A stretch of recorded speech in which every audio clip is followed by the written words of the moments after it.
അവയവദാനത്തെക്കുറിച്ചും വൃക്കമാറ്റിവയ്ക്കൽ ശസ്ത്രക്രിയയെക്കുറിച്ചുമുള്ള കാര്യങ്ങൾ നമുക്ക് വേണ്ടി പങ്കുവയ്ക്കുന്നതിനായി നമ്മളോടൊപ്പം ചേരുന്നു Chengannur doctor KM Cheriyan institute of medical സയൻസസിലെ വൃക്കരോഗ വിദഗ്ധൻ ഡോക്ടർ സെബാസ്റ്റ്യൻ എബ്രഹാം.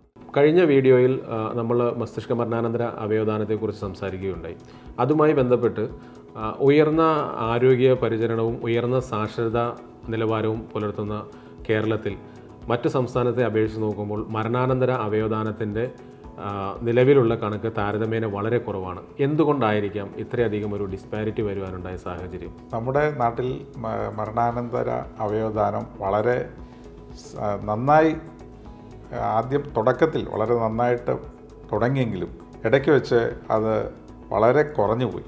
അതിനൊരു പ്രധാനമായിട്ടുള്ള കാരണം ഇതിനെപ്പറ്റിയുള്ള മരണാനന്തര അവയവദാനത്തെപ്പറ്റിയും മരണാനന്തര മസ്തിഷ്ക മരണ സ്ഥിരീകരണത്തെപ്പറ്റിയും ജനങ്ങളിലും പ്രത്യേകിച്ച് മീഡിയയിലും ഉണ്ടായിരിക്കുന്ന ചില തെറ്റിദ്ധാരണകൾ മൂലമാണ്. അതിനെതിരായിട്ടുള്ള ചില കേസുകളും അതുപോലെ തന്നെ ചില സിനിമകളും ഇതിന് കാരണമായിട്ടുണ്ട്. പ്രത്യേകിച്ച് പലപ്പോഴും ഈ മരണാനന്തര വൃക്കദാനത്തിന് അഥവാ അവയവദാനത്തിൽ അതിന് മുമ്പുള്ള മസ്തിഷ്ക മരണ സ്ഥിരീകരണം ഇതിനെപ്പറ്റിയൊക്കെ വളരെ തെറ്റായ ധാരണകൾ മനുഷ്യരുടെ ഇടയ്ക്ക് വളരെ പ്രചരിച്ചിട്ടുണ്ട്. അത് പലപ്പോഴും അതേപോലെ തന്നെ അതിന് ഇടപെടുന്ന ഡോക്ടർമാരുടെ ഇടയിൽ പോലും പലപ്പോഴും തെറ്റിദ്ധാരണകൾ കൂടുതലായിട്ടുണ്ടായിട്ടുണ്ട്. ഇതുമൂലം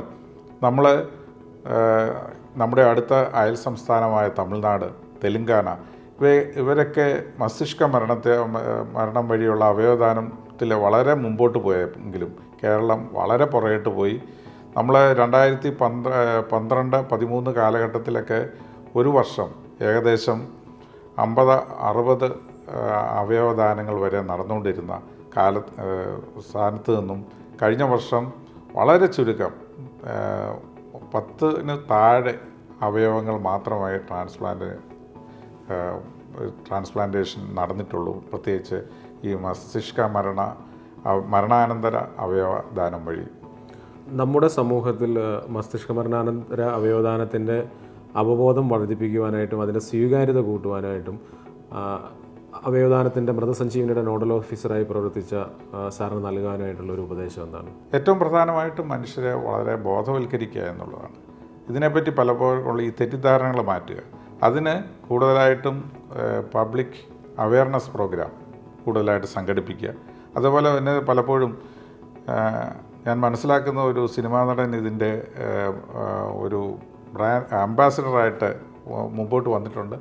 അതുപോലെ കൂടുതലായിട്ടുള്ള സെലിബ്രിറ്റികളൊക്കെ കൂടുതലായിട്ട് ഇങ്ങനെയുള്ള കാര്യങ്ങളിൽ ഇടപെടുകയും അതിനെ പ്രോത്സാഹിപ്പിക്കാനുള്ള ഒരു നടപടിക്രമങ്ങൾ മുമ്പോട്ട് ഗവൺമെൻറ് തലത്തിലും പ്രത്യേകിച്ച് സാമൂഹിക സംഘടനകളും ഇതൊക്കെ ഏറ്റെടുത്ത് കൂടുതലായിട്ട് ആളുകളെ ബോധവൽക്കരിക്കുക. അതുപോലെ തന്നെ നമ്മൾ ഈ ഇൻറ്റൻസീവ് കെയർ യൂണിറ്റിലൊക്കെ അതിൻ്റെ മുമ്പിലൊക്കെ കൂടുതലായിട്ട് ഇതിനെപ്പറ്റിയുള്ള അവബോധത്തിനുള്ള പ്രത്യേകമായുള്ള ചെറിയ വീഡിയോകളൊക്കെ പ്രദർശിപ്പിക്കുക.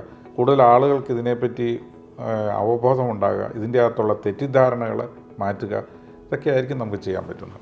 ഡോക്ടർ, അതുപോലെ തന്നെ ഇപ്പോൾ മസ്തിഷ്ക മരണാനന്തര അവയവദാനം പോലെ തന്നെ ലൈവ് ഡൊണേഷനെ കുറിച്ച് സംസാരിക്കുമ്പോൾ ഇപ്പോൾ പുതിയതായിട്ട് സ്വാബ് ഡൊണേഷൻ പ്രോത്സാഹിപ്പിക്കണം, അതിനുവേണ്ടിയുള്ള നടപടികൾ എടുക്കണമെന്നുള്ള പത്രവാർത്തകളിൽ കൂടി ശ്രദ്ധിക്കപ്പെടുകയുണ്ടായി. അപ്പോൾ ഈ സ്വാബ് ഡൊണേഷനുമായി ബന്ധപ്പെട്ട് എന്താണ് സ്വാബ് ഡൊണേഷൻ, അതുമായി ബന്ധപ്പെട്ട കാര്യങ്ങൾ എന്താണ് ഒന്ന് പറയാമോ? സ്വാബ് ഡൊണേഷൻ എന്ന് പറഞ്ഞു കഴിഞ്ഞാൽ സാധാരണ നമ്മൾ രക്തഗ്രൂപ്പുകളും അതേപോലെ തന്നെ ക്രോസ് മാച്ചിങ്ങും വഴി ചേർച്ചയുള്ള കിഡ്നികളാണ് നമ്മൾ മാറ്റിവെക്കുന്നത്. അപ്പോൾ ഉദാഹരണത്തിന് അയാളുടെ ബന്ധു, നിയർ റിലേറ്റീവ് അല്ലെങ്കിൽ ഒരാളുടെ മകൻ കിഡ്നി കൊടുക്കാൻ തയ്യാറായി. പക്ഷേ അവരുടെ ഫാദറിൻ്റെയും സണ്ണിൻ്റെയും വൃക്കകൾ തമ്മിൽ ചേരാതെ വരുന്ന ഒരവസ്ഥ, ഗ്രൂപ്പുകൾ ചേരാതെ വരുന്ന അവസ്ഥ.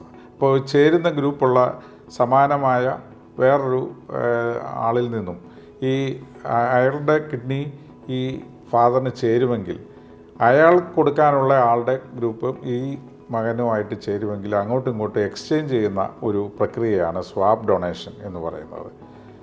സ്വാബ് അതായത് ഒരാളുടെ ഡോണർ മറ്റൊരു സ്വീകർത്താവിന് കൊടുക്കുകയും അയാളുടെ ആ ഡോണർ ഈ സ്വീകർത്താവിനെ സ്വീകരിക്കുകയും ചെയ്യുന്ന ഒരു പ്രക്രിയയാണ്. അങ്ങോട്ടും ഇങ്ങോട്ടും എക്സ്ചേഞ്ച് ചെയ്യുന്ന ഒരു പ്രക്രിയയാണ് സ്വാബ് ഡൊണേഷൻ എന്ന് പറയുന്നത്.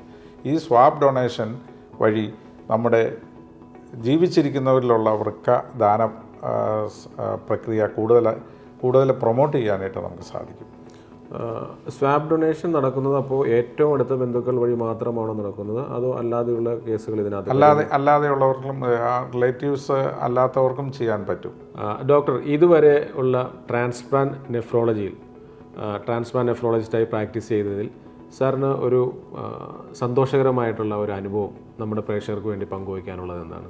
ഞാൻ ചികിത്സിച്ച ഒരു കുട്ടി, എൻ്റെ അടുത്തുള്ള ഒരു കുട്ടിക്ക് അവർ നേഴ്സിങ്ങിന് പഠിക്കുക. ആ സമയത്ത് കിഡ്നി രോഗം കണ്ടുപിടിച്ചു.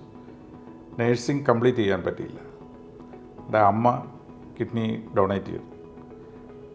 അങ്ങനെ ജീവിതത്തിലേക്ക് തിരിച്ചു വന്നു. നേഴ്സിംഗ് കംപ്ലീറ്റ് ചെയ്തു. അതിനുശേഷം കുട്ടി കല്യാണം കഴിച്ചു, ഒരു കുട്ടിയുണ്ടായി. അത് കഴിഞ്ഞ് ഈ പ്രഗ്നൻസി കഴിഞ്ഞപ്പോൾ കുട്ടിക്ക് വീണ്ടും റീനൽ ഫെയിലിയറായി. ഇയാൾ ഡയാലിസിസിലേക്ക് തിരിച്ചു വരേണ്ട. ഈ കുട്ടിക്ക് മസ്തിഷ്ക മരണം വഴി ഒരു അവയവദാനം സാധിക്കുകയും അയാൾ വീണ്ടും തിരിച്ച് ഇപ്പോൾ സാധാരണ ജീവിതത്തിലേക്ക് എത്തുകയും ചെയ്തു. ഇത് വളരെ സന്തോഷം പകരുന്ന ഒരവസ്ഥയാണ്. പ്രത്യേകിച്ച് ആദ്യം തന്നെ വൃക്കരോഗ സ്തംഭനം ഉണ്ടായ ഒരാൾക്ക് അമ്മ ഡൊണേറ്റ് ചെയ്തു. അത് കഴിഞ്ഞ് ഒരു കുട്ടിയുണ്ടായി, കല്യാണം കഴിച്ചു, കുട്ടിയുണ്ടായി. അതിനുശേഷം വീണ്ടും വൃക്ക സ്തംഭനം ഉണ്ടായ ആളെ മസ്തിഷ്ക മരണം വഴി ഉള്ള ഒരു അവയവദാന പ്രക്രിയ വഴി വീണ്ടും ജീവിതത്തിലേക്ക് തിരിച്ചു കൊണ്ടുവരാനും അവരുടെ ജീവിതം വളരെ സുഗമമായി മുമ്പോട്ട് പോവുകയും ചെയ്യുന്ന വളരെ സന്തോഷകരമായ ഒരവസ്ഥയാണ്. അതേപോലെ തന്നെ വേറൊരു കാര്യം, ഞാൻ കണ്ട ഒരു രോഗി, പ്രത്യേകിച്ച് 20 വയസ്സുള്ളപ്പോൾ, അതായത് 1990s അദ്ദേഹത്തിൻ്റെ അമ്മ വൃക്കരോഗം വന്ന ഇയാൾക്ക് അമ്മ ഡൊണേറ്റ് ചെയ്തു. അത് CMC വെല്ലൂരിലാണ് ട്രാൻസ്പ്ലാന്റ് നടന്നത്. അമ്മ ഡൊണേറ്റ് ചെയ്തു. അയാൾ അത് കഴിഞ്ഞ് ആ കിഡ്നിയുമായി ഒരു കുഴപ്പമില്ലാതെ മുമ്പോട്ട് പോയി.